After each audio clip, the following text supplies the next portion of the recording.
बेटा किताब अपने सामने रख लीजिएगा, क्योंकि यहाँ पर स्टेटमेंट नहीं लिख पाऊंगा मैं, उसमें टाइम बहुत ज्यादा लग जाएगा। तो किताब अपने सामने रखिएगा, मैं स्टेटमेंट पढ़ूंगा और उसके बाद आपको सोल्यूशन बताऊंगा।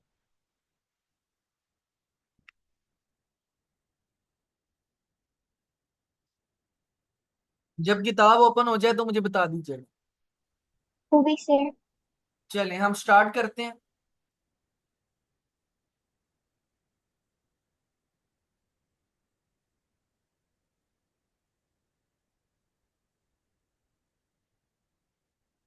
तो बेटा सबसे पहला न्यूमेरिकल हमारे पास है, अब 1.25 centimetre diameter cylinder is subjected to a load of 2500 kilogram. तो ये पहला न्यूमेरिकल है। Let's call this numerical 17.1। कहता है अ 1.25 डायामीटर सिलेंडर। तो बेटा सबसे पहले आपको एक सिलेंडर का डायामीटर बताया गया है। So the diameter of the cylinder is basically 1.25 centimetre. बेटा सबसे पहले सेंटीमीटर को करना है मीटर में। ये हमेशा याद रखना है कि जहां भी सेंटीमीटर हो उसको पहले मीटर में कन्वर्ट करना है। तो कैसे करेंगे? बेटा सेंटीमीटर से मीटर में 10 की जाने का पावर। असूल है you have to divide by 100, या फिर आप 10 की पावर -2 से मल्टीप्लाई कर देते हैं। जो भी करें दोनों तरीके ठीक है। तो ये बनता है जी 0.0125 मीटर्स। जब आप इसको 100 से डिवाइड करते हो तो डायमीटर आ गया हमारे पास। उसके ऊपर लोड है। बेटा लोड बेसिकली मैस को कहा जाता है, यानी उसके ऊपर कितना मैस पड़ा हुआ है। और अगर ना पता चले तो उसका यूनिट देख लेना। किलोग्राम लिखा हुआ है तो किलोग्राम मैस का यूनिट होता है। तो ये बनेगा 2500 किलोग्राम। मैस भी आ गया। फिर कहता है calculate the stress on the bar in mega pascals. तो आपने बेटा स्ट्रेस बताना है कि उस बॉडी के ऊपर स्ट्रेस कितना लग रहा है, लेकिन शर्त ये है कि स्ट्रेस आपने बताना है मेगा पास्कल्स में। ये शर्त है, उसने साथ दे दी है कि स्ट्रेस आपने बताना है मेगा पास्कल्स में। तो मेगा पास्कल्स में बता देते हैं। अच्छा बेटे अब जरा गौर करना, उसने स्टार्ट में क्या कहा है? उसने कहा सिलेंडर। स्टार्ट में उसने सिलेंडर कहा। अब क्यों कह रहा हूं मैं ऐसा, तो जरा गौर करो। स्ट्रेस का फार्मूला क्या होता है? स्ट्रेस का फार्मूला होता है फोर्स ओवर एरिया। अब उसने सिलेंडर की बात की है तो एरिया भी किसका आएगा? सिलेंडर का। तो यहां से हम एरिया ऑफ सिलेंडर निकाल लेते हैं। Area of a cylinder. बेटा नॉर्मल मैथमेटिकल इक्वेशन है, ये आपने जरूर याद रखनी है कि किसी भी सिलेंडर का एरिया अगर निकाला जाए तो वो पाई आर स्क्वायर होता है। किसी भी सिलेंडर का एरिया पाई आर स्क्वायर होता है। तो एरिया की जगह आ जाएगा पाई आर स्क्वायर। लेकिन आप गौर करो हमारे पास रेडियस तो है ही नहीं, हमारे पास तो डायामीटर है। तो पहले हमें रेडियस निकालना पड़ेगा। आपको पता है रेडियस होता है डायामीटर/2, यानी डायामीटर का हाफ होता है रेडियस। ऐसा मैं क्यों कह रहा हूँ? लेट्स से कि ये आपके पास एक सर्कल है और यहां से लेकर यहां तक इसका डायामीटर है। एक दीवार से लेकर दूसरी दीवार तक का फासला होता है डायामीटर। तो बेटा ये आधा फासला इसका रेडियस होगा, ये वाला। This will be radius. और ये देखो ये डिस्टेंस का हाफ है डायमीटर का। तो रेडियस का फार्मूला बनेगा डायमीटर/2। तो रेडियस आ गया जी डायमीटर/2। डायमीटर हमारे पास है 0.0125।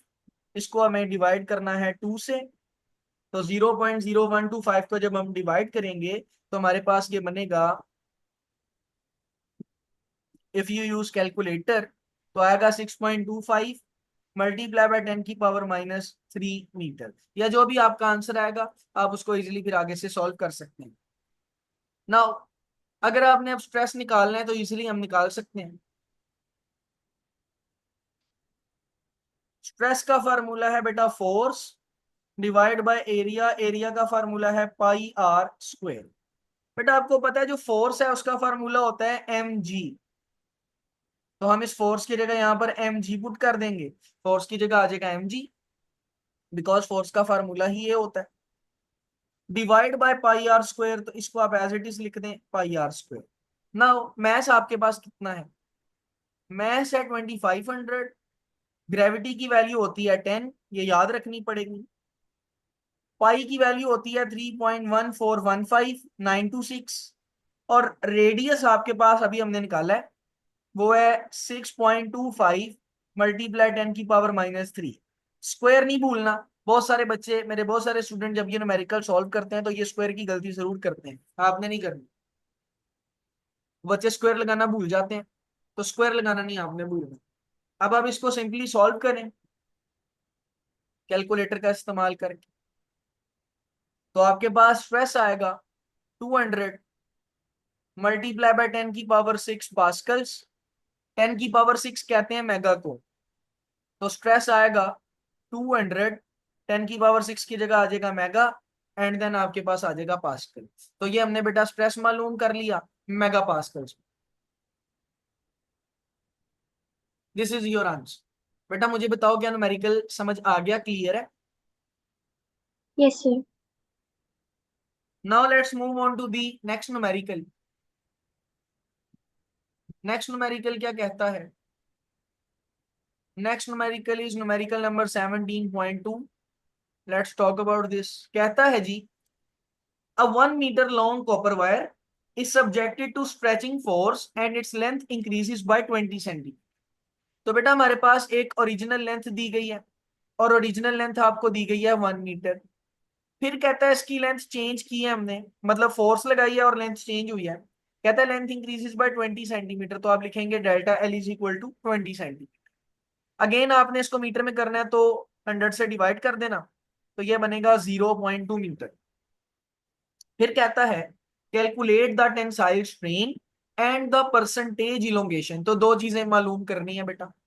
एक आपने मालूम करना है कि इसके अंदर स्ट्रेन कितना पैदा हुआ है, और स्पेसिफिकली उसने आपको कहा है टेंसाइल स्ट्रेन, क्योंकि लेंथ में इंक्रीज आया ना। तो जब लेंथ में इंक्रीज आता है तो Yes. उसको कहते हैं टेंसाइल स्ट्रेन। और दूसरी चीज आपने मालूम करनी है परसेंटेज इलोंगेशन। इलोंगेशन का मतलब है कितने परसेंट वो लंबा हुआ है, उसकी लेंथ कितने परसेंट इंक्रीज हुई है। यानी आपने बेसिकली स्ट्रेन को ही परसेंटेज में मालूम करना है, स्ट्रेन की परसेंटेज मालूम करना है। चले, इसको सॉल्व करने का तरीका बहुत ही आसान है बेटा। सबसे पहले तो हम स्ट्रेन निकालेंगे। स्ट्रेन का सिंबल होता है एप्सिलॉन, और मैंने बताया था change in length divide by original length, ये फार्मूला है। चेंज इन लेंथ है 0.2, ओरिजिनल लेंथ है 1। तो 0.2 को 1 से डिवाइड करें, हमारे पास स्ट्रेन आ जाएगा 0.2। क्योंकि किसी भी चीज को 1 से डिवाइड करो तो वही वैल्यू आती है। ये बेटा स्ट्रेन आ गया, 0.2 स्ट्रेन आया। अब आपने मालूम करनी है परसेंटेज इलोंगेशन, यानी ये कितने परसेंट इलोंगेट हुआ है। परसेंटेज इलोंगेशन कैसे मालूम करेंगे? आप लिखेंगे delta L over original length. Percentage मालूम करने के लिए आप सबको पता है, 5वीं क्लास के बच्चे को पता होता है 100 से मल्टीप्लाई करते हैं। तो अगर आपने परसेंटेज मालूम करनी है तो आप 100 से मल्टीप्लाई करोगे। डेल्टा एल था 0.2, एल नॉट था 1, और इसको मल्टीप्लाई करना है आपने 100 से। जब आप कैलकुलेटर पे इसको डायरेक्ट करेंगे तो आपके पास आएगी परसेंटेज इलोंगेशन जो कि 20% होगी। इसका मतलब है कि इस मटेरियल की लेंथ में कितने परसेंट इंक्रीज आया? 20% इंक्रीज आया, 20% लेंथ बढ़ गई। ले बेटा ये आपके पास दूसरा न्यूमेरिकल था। जी बेटा ऑल क्लियर, समझ आ गई बात? Yes, sir. चलें इसका स्क्रीनशॉट लें, फिर हम अगला न्यूमेरिकल करते हैं। 1 2 3, okay. Now let's talk about the third numerical, numerical number 3। Numerical number 3 क्या कहता है? कहता है अ वायर 2.5 मीटर लॉन्ग। आपके पास एक वायर है जिसकी लेंथ है 2.5 मीटर। सो न्यूमेरिकल नंबर 17.3 है। वायर की लेंथ आपको दी गई है, ओरिजिनल लेंथ दी गई है 2.5 मीटर। कहता है and cross section area 10⁻⁵ metre square, और आपको एरिया भी दिया गया है। Area is 10⁻⁵ metre square, stretch by 1.5 millimetre. तो आप इसको 1.5 मिलीमीटर इलोंगेट कर देते हैं, तो इसकी लेंथ इंक्रीज हो जाती है 1.5 मिलीमीटर। इसको कन्वर्ट कर लो जरा मीटर में। तो बेटा मिली की वैल्यू होती है 10⁻³ तो 7 आ जाएगा मीटर। फिर है फोर्स ऑफ 100 न्यूटन, तो आपने यहाँ पर जो फोर्स लगाई है वो है 100 न्यूटन की। और कोई गिवन डाटा नहीं है। अच्छा फिर क्या कहता है जी, तीन चीजें मालूम करनी है। नंबर 1 आपने बताना है कि इसके अंदर कितना स्ट्रेन पैदा हुआ है। नंबर 2 आपने बताना है कि इसका यंग मॉडुलस क्या है।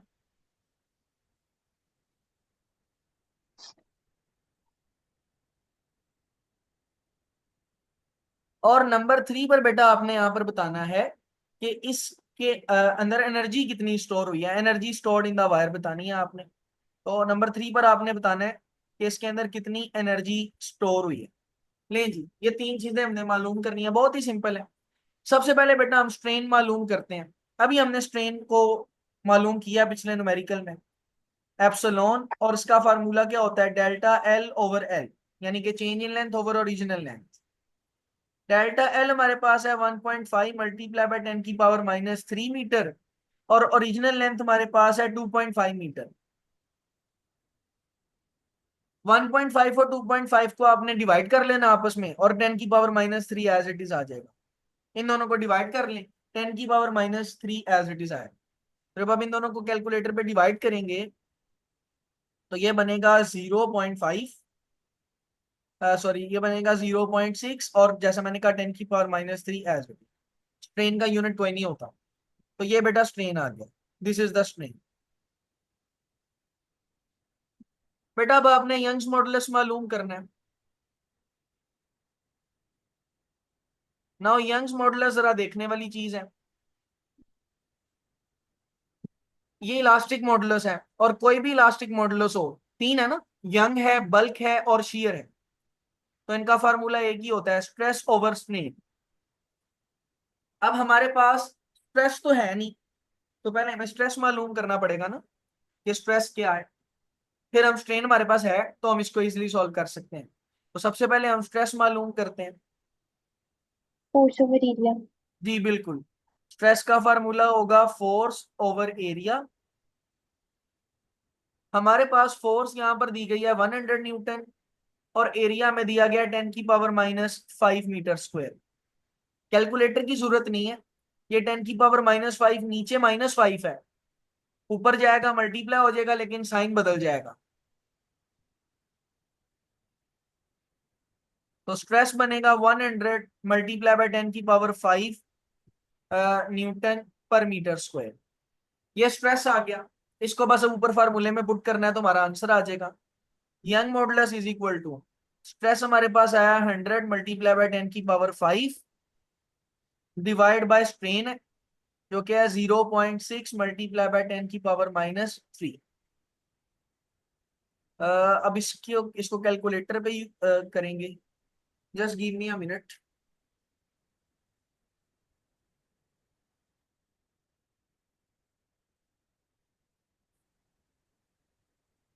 सो 100 multiply by 10⁵ and divide that by 0.6 multiplied by 10⁻⁻3। तो अगर आप ऐसा करते हैं तो आपके पास आंसर आएगा 1.66 मल्टीप्लाई बाय 10⁻10 पास्कल्स। पास्कल्स या न्यूटन पर मीटर स्क्वायर, जो भी यूनिट आप लगाना चाहें लगा सकते। तो बेटा ये यंग मॉडुलस आ गया। बेटा यहां तक सब बातें क्लियर है, कोई मसला तो नहीं। यस सर, कोई मसला नहीं। अच्छा बेटा लास्ट में हमने एनर्जी मालूम करनी थी, तो स्ट्रेन एनर्जी वाला फार्मूला लगेगा सिंपली, जो स्ट्रेन एनर्जी का फार्मूला था। तो स्ट्रेन एनर्जी का फार्मूला हमने क्या निकाला था, स्ट्रेन एनर्जी का फार्मूला निकाला था हमने 1/2 F multiply by delta L. अगर ये नहीं याद आ रहा तो मैं बता देता हूँ, हमने एनर्जी का फार्मूला निकाला था 1/2 F डेल्टा एक्स, में भी आपको याद हो। तो ये डेल्टा एक्स को हमने यस सर। डेल्टा एल का, डेल्टा एक्स को हमने डेल्टा एल का, ये वो formula. Now 1/2 we have got a force of 100 newton, और चेंज इन लेंथ हमारे पास है 1.5 मल्टीप्लाई बाय 10⁻³ मीटर। तो अगर आप इसको सॉल्व करते हैं तो आपके पास एनर्जी का आंसर आता है So the answer comes out to be 7.5 multiply by 10⁻², और एनर्जी का यूनिट होता है जूल। अक्सर लोग इसको जूल पढ़ते हैं, और जब मैं जूल कहता हूँ तो बच्चे जरा अजीब समझते हैं, तो मैं बता देता हूँ आपको, ये लफ्ज जूल होता है, जौल नहीं होता। मे भी आपके टीचर ने बताया हो, लेकिन कुछ लोग पाकिस्तान में बहरहाल सब इसको जौल ही पढ़ते हैं। तो ये असल में लफ्ज जूल होता है, अगर आप गूगल पे भी इसकी प्रोनाउंसिएशन देखें तो जूल ही होता है। अच्छा, बहरहाल चौथा न्यूमेरिकल। बेटा मुझे बताओ, तीसरा क्लियर हो गया सारा? Yes sir. Okay, very good. चौथा न्यूमेरिकल क्या कहता है? कहता है what stress would cause a wire to increase in length by 0.01%। तो लेंथ इंक्रीज हुई भी है 0.01%। मैंने आपको कहा था कि जो इंक्रीज होता है उसको स्ट्रेन बोलते हैं। आप स्ट्रेन कह लें या परसेंटेज इलोंगेशन कह लें, एक ही बात है। तो स्ट्रेन आपके पास है 0.01%। परसेंटेज कैसे खत्म की जाती है? तो आपको पता है, परसेंटेज खत्म करने के लिए आप 100 से मल्टीप्लाई कर देते हो। यस। सॉरी, परसेंटेज लाने के लिए 100 से मल्टीप्लाई करते हो, खत्म करने के लिए 100 से डिवाइड। सो आपके पास ये बनेगा 10⁻⁻4। तो ये बन गया आपका स्ट्रिंग। परसेंटेज लानी हो तो मल्टीप्लाई करते हो 100 से, और यहां से भेजनी हो, खत्म करनी हो तो डिवाइड करते हो। Now if young modulus of the wire is 10⁻10 pascal, आपको यंग मॉडुलस दे दिया है 10⁻10 पास्कल। फिर कहता है what force would produce the stress if the diameter of the wire is 0.56 millimetre. तो आपको डायमीटर दे दिया है 0.56 मिलीमीटर। आप इसको मीटर में लिखेंगे 0.56 मल्टीप्लाई 10⁻³ मीटर। मालूम क्या करना है आपने? स्ट्रेस और फोर्स। स्टार्ट में देखें, वो कहता है व्हाट स्ट्रेस, और फिर 10⁻10 पास्कल के बाद कहता है व्हाट फोर्स। तो दो चीजें मालूम करनी है। नंबर वन ये कि आपने बताना है कि कितना स्ट्रेस लगेगा, और नंबर टू आपने बतानी है कि कितनी फोर्स लगेगी। दोनों के बारे में बातचीत करते हैं। सबसे पहले हम स्ट्रेस निकालेंगे। देखो, हमें उसने यंग मॉडुलस दिया हुआ है, तो हम यंग मॉडुलस का इस्तेमाल कर सकते हैं। यंग मॉडुलस का फार्मूला होता है स्ट्रेस ओवर स्ट्रेन। तो यहां से हम स्ट्रेस निकाल सकते हैं।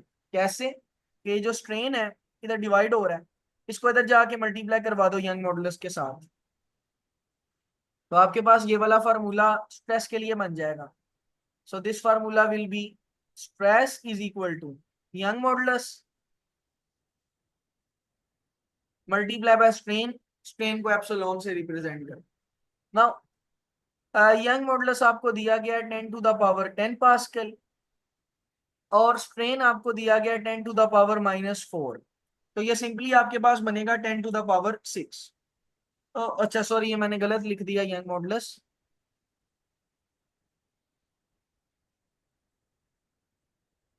यंग मॉडुलस है 1.2 मल्टीप्लाई बाय 10 की पावर, सॉरी 12 मल्टीप्लाई बाय 10 की पावर 10। 12 मल्टीप्लाई 10 की पावर 10 पास्कल ये है।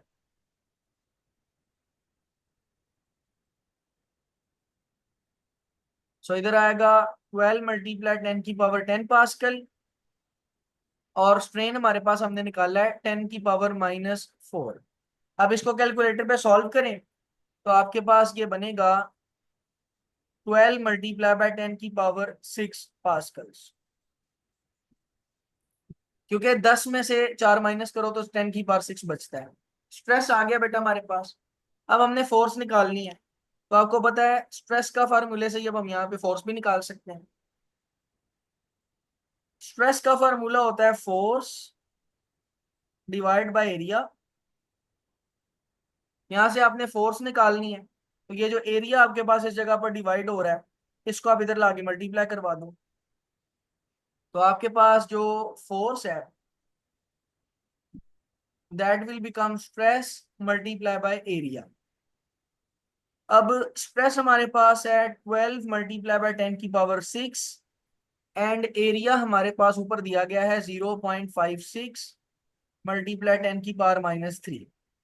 जब आप इनको मल्टीप्लाई करेंगे, ओ सॉरी, एरिया नहीं है वो डायमीटर है, सॉरी। मीटर है। जी जी, दैट इज डायमीटर, एरिया नहीं है वो। तो फिर आप यहाँ पर लिखेंगे एरिया ऑफ अ सिलेंडर या सर्कल, और वो है pi r square. Pi r square, तो पहले यहाँ से रेडियस निकालना पड़ेगा, इसको 2 से डिवाइड करना पड़ेगा। तो आगे इसको सॉल्व कर लेंगे आप के करके दूं? यस सर, मैं कर दूंगी। चलें, इसको अब आप सेल्फ सॉल्व कर लीजिएगा। आगे सिंपल है, फार्मूला मैंने आपको बता दिया है, सिर्फ यहाँ से रेडियस निकालना है आपने, इस जगह से 2 से डिवाइड करना है, रेडियस निकल आएगा, और यहाँ पर उसको पुट करके मल्टीप्लाई कर देना बस। चलें, इसका स्क्रीनशॉट ले लें। 1 2 3, ओके। चलें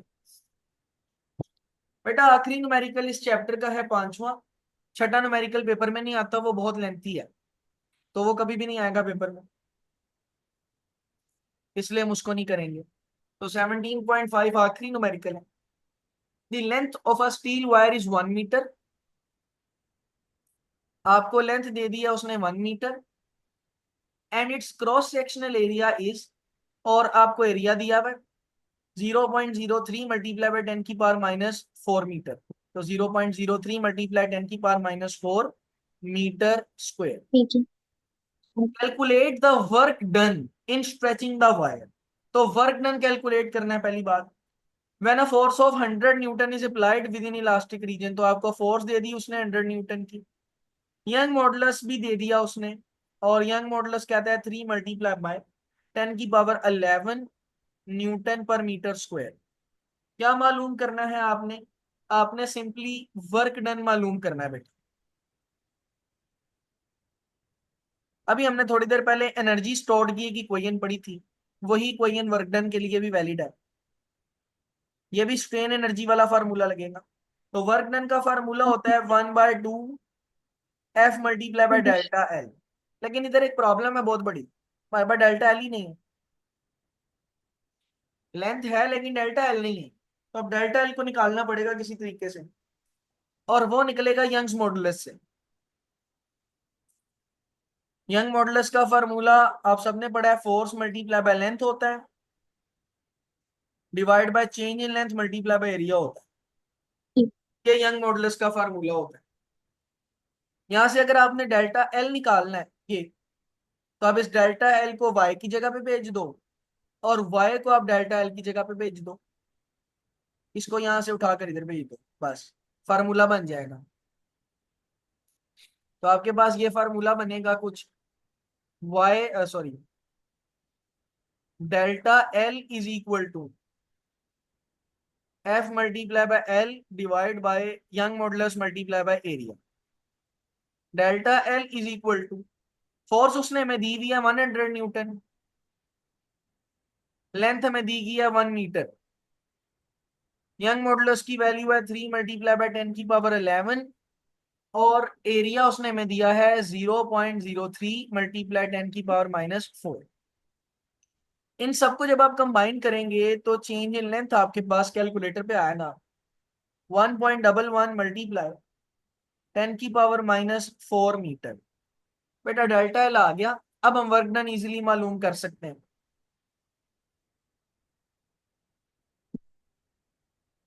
so let's find work done. तो बेटा वर्क डन का फार्मूला हमारे पास है 1/2 F डेल्टा एल, 1/2 फोर्स हमारे पास है 100 न्यूटन, और चेंज इन लेंथ हमारे पास 1.11 मल्टीप्लाई 10⁻⁴। इसको आप सॉल्व करें तो आपके पास वर्क डन आ जाएगा, दैट विल बी 5.6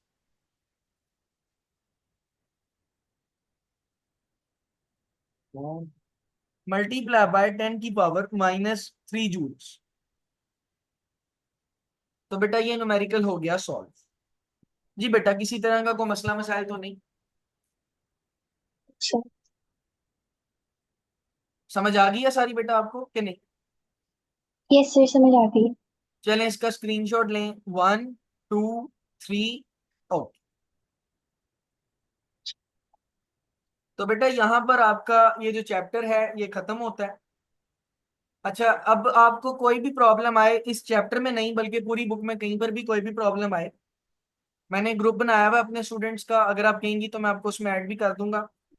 वो बच्चों को कुछ भी मसला होता है, हालांकि नॉर्मल क्लासेस अब खत्म हो चुकी हैं, वो मैंने सिलेबस उनका जनवरी में ही खत्म करवा दिया था, तो आपको किसी भी तरह का कोई शॉर्ट क्वेश्चन में मसला आता है, किसी न्यूमेरिकल में मसला आता है, किसी भी चीज में मसला आता है, तो आप फील फ्री करें, आपने मुझे मैसेज करना है, और जब मैं फ्री होऊंगा तो मैं आपको उसके वाले से गाइड कर दूंगा। तो गलती कुताही हो गई हो तो माजरत, और कोई टॉपिक अगर अच्छे से मैं ना समझा पाया हूँ तो फिर भी माजरत। बहुत शुक्रिया, ये आखिरी लेक्चर था। अल्लाह हाफिज। Thank you so much. अल्लाह हाफिज।